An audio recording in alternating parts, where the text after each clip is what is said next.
Mes chers amis, j'espère que vous êtes comme moi, vous suivez avec peut-être inquiétude et en tout cas une certaine émotion les événements qui se passent en Ukraine depuis le 24 février dernier, bien sûr. J'ai eu une chance extraordinaire il y a 3 ans de pouvoir visiter la capitale de ce pays, Kiev. C'est un frère de ma communauté, le frère Zislav, pour ne pas le nommer, qui a vécu dans cette ville, qui était un peu mon guide. J'ai pu admirer ces églises magnifiques aux peintures byzantines, notamment l'église Sainte-Sophie, un peu la réplique peut-être de Sainte-Sophie de Constantinople, devenue musée bien sûr, mais devant laquelle les habitants de Kiev viennent encore prier, surtout une Vierge orante, les bras étendus. Et nous avons précisément dans cette ville un couvent de dominicains, une communauté de dominicains qui tiennent un institut de théologie. Bon, c'est leur façon de faire dans l'histoire, et de catéchèse également.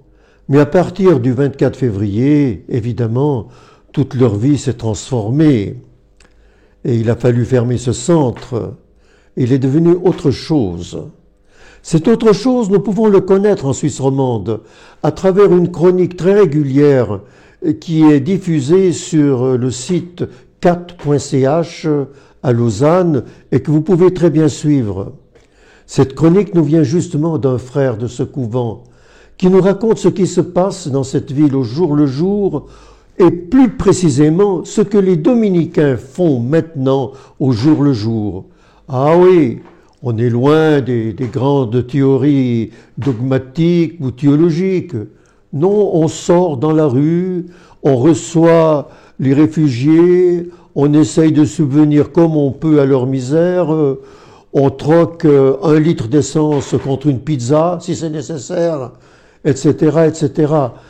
Et puis samedi dernier, alors, une joute extraordinaire, j'allais dire, l'ordination d'un frère, sans doute dans un contexte assez humble et particulier, mais quand même l'ordination d'un frère au milieu de cette guerre, c'est un signe d'espérance incroyable.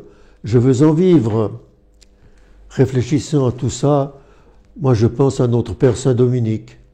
Quand il était jeune, oui, aux études, il avait décidé un jour de vendre tous ses livres précieux pour nourrir les affamés qui étaient autour de lui. C'est peut-être ce que font, pas peut-être, mais certainement ce que font nos frères aujourd'hui à Kiev. Une autre façon de prêcher la miséricorde dont nous avons souvent, et peut-être trop souvent, le mot dans la bouche. Au revoir.